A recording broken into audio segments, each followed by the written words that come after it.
Hello everyone, for today the topic is James Webb Telescope. Why in news? Because the Phantom Galaxy was captured by this particular telescope. The Phantom Galaxy captured by the James Webb Telescope is classified as the Grand Design Spiral, which means it has prominent and well-defined spiral arms. जैसे कि आप देख रहे हो, ये spiral arms की बात कर रहे हैं. तो ये वाली जो चीज़ है ये किसने डिटेक्ट करी है? जेम्स वेब टेलीस्कोप ने डिटेक्ट करी है. तो हमें जेम्स वेब टेलीस्कोप के बारे में पता होना चाहिए. तो हम टॉपिक की तरफ बढ़ते हैं. जेम्स वेब टेलीस्कोप है क्या, उसकी तरफ, और इसके पीछे कौन कौन सी हम बोल सकते हैं ऑर्गेनाइजेशंस वो रिस्पॉन्सिबल हैं. तो जो जेम्स वेब टेलीस्कोप है वो एक इंटरनेशनल कोलैबोरेशन है. किसके बीच में है वो collaboration? Very important. It is an international collaboration between NASA, ESA, which is the European Space Agency, and the Canadian Space Agency. तो आपको ये तीनों चीजें याद रखनी है. NASA, Canadian Space Agency and European Space Agency is responsible for the James Webb Telescope. उसके बाद next, it is currently at the point in the space as Sun-Earth Lagrange point 2.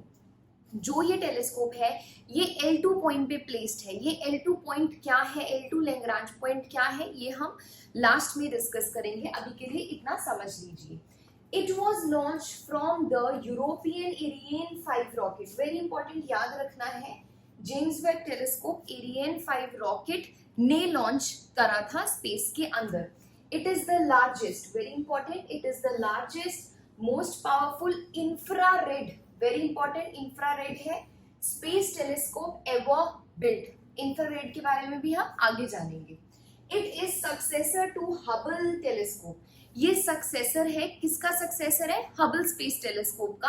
पहले हबल स्पेस टेलीस्कोप काम करता था, अभी उसका advance generation आ गया, that is James Webb telescope. करेगा क्या? It can see backward in time to just after Big Bang theory. Big Bang theory के बाद किस तरीके से गैलेक्सीज बनी, किस तरीके से स्टार्स बने, किस तरीके से प्लैनेट बने, वो सब क्या देखेगा? जेम्स वेब टेलीस्कोप देखेगा. तभी इसको कहाँ पे प्लेस करा गया है? L2 पॉइंट पे प्लेस करा गया है. धीरे धीरे आपको ये चीजें समझ में आएंगी जो मैं बोल रही हूँ. अब हम आगे चलते हैं. इसका ऑब्जेक्टिव क्या है? इसका ऑब्जेक्टिव जैसे कि मैंने अभी बताया है, it is widely expected to unveil many secrets of the universe, particularly those related to the formation of stars and galaxies in the early period, the first few 100 million years after the Big Bang. Big Bang के बाद किस तरीके से सब कुछ बना, वो सारी चीजों का पता कौन करेगा? James Webb telescope. आगे चलते हैं. हबल और जेम्स वेब टेलीस्कोप, जैसे कि आपको पता है जो जेम्स वेब टेलीस्कोप है वो क्या है, उससे पहले हबल स्पेस टेलीस्कोप है. अब हबल स्पेस टेलीस्कोप और जेम्स वेब टेलीस्कोप में डिफरेंस क्या है वो आपको जरूर पता होना चाहिए. सबसे ज्यादा इंपॉर्टेंट डिफरेंस है ये वाला. क्या डिफरेंस है? जो हबल टेलीस्कोप है वो क्या देख रहा था? It was looking mainly into ultraviolet and visible region. Very very important. जो हबल स्पेस टेलीस्कोप है वो अल्ट्रावायलेट और विजिबल रीजन में चीजों को देख रहा था. बट जो अभी जेम्स वेब टेलीस्कोप है, it is primarily an infrared telescope. वो एक इंफ्रारेड टेलीस्कोप है. ये हमारे पास इलेक्ट्रोमैग्नेटिक स्पेक्ट्रम है. इलेक्ट्रोमैग्नेटिक स्पेक्ट्रम में अभी तक जो हबल स्पेस टेलीस्कोप है वो विजिबल एंड अल्ट्रावायलेट रेज वाले रीजन में देख रहा था. बट जो अभी रिसेंट टेलीस्कोप है, that is James Webb telescope, that is mainly और primarily for the infrared in the electromagnetic spectrum. तो आपको ये चीज बहुत इंपॉर्टेंटली याद रखनी है. आगे, the James Webb telescope would not be orbiting the earth. याद रखना है, जो जेम्स वेब टेलीस्कोप है वो अर्थ को ऑर्बिट नहीं कर रहा, बट वो किसको ऑर्बिट कर रहा है? सन को. अभी पता लगेगा. बट जो हबल स्पेस टेलीस्कोप है वो किसको ऑर्बिट कर रहा है? अर्थ को. Right. Next, Hubble can see the smallest and the newest of all the galaxies. तो फिर जेम्स वेब क्या करेगा? James Webb would be able to see the newborn galaxies as well. तो ये तीन मेजर इंपॉर्टेंट पॉइंट्स हैं Hubble और James Webb के बीच में कि दोनों में डिफरेंस क्या है. तो ये आपने याद रखना है. नेक्स्ट, जो हमारे पास जेम्स वेब टेलीस्कोप है उसमें ऐसा खास क्या है या उसमें कोई खास चीज है कि नहीं, तो उसमें एक लार्ज मिरर है और उसमें एक tennis court size kite shaped sunscreen है। दोनों का काम क्या है, उसकी तरफ बढ़ते हैं। मिरर का क्या काम है, सनस्क्रीन का क्या काम है। तो James Webb telescope has large mirror for what, for capturing the infrared light coming in and from the deep universe while facing away from the sun. देखो ये सन है, ये सन है, यहाँ पे जेम्स वेब टेलीस्कोप है, तो ये मिरर इधर लगा हुआ है। मिरर क्या करेगा, पीछे सारा का सारा यूनिवर्स से जो भी इंफ्रारेड लाइट आएगी उसको कैप्चर करेगा। सन से दूर है, यूनिवर्स जो पीछे वाली साइड से है, वो मिरर सारी की सारी इंफ्रारेड रेज को कैप्चर करेगा। ये तो हो गया मिरर का काम, it is away from the sun. Next हमारे पास आता है इट इज शील्डेड। शील्डेड मतलब बचा हुआ है बाय अ 5 layer tennis court sized kite shaped sunscreen. यहाँ पे मिरर लगा है और आगे सनस्क्रीन लगी है। सनस्क्रीन क्या करती है, सन की जो रेज है उससे प्रोटेक्ट करती है, तो इसको भी सन की रेज से प्रोटेक्ट करने के लिए सनस्क्रीन लगाई हुई है। That is design to block the heat from the sun and ensure extremely cool temperature that the instrument are built to operate. Temperatures on the sun facing side can get as high as 110 Celsius, while the other side would be maintained at -200 to -230। Temperature maintain रखने के लिए आगे sunscreen डाली हुई है ताकि वो heat को वहीं तक रोक के रखे, पीछे जो पूरा का पूरा टेलीस्कोप है उसको डैमेज ना करे।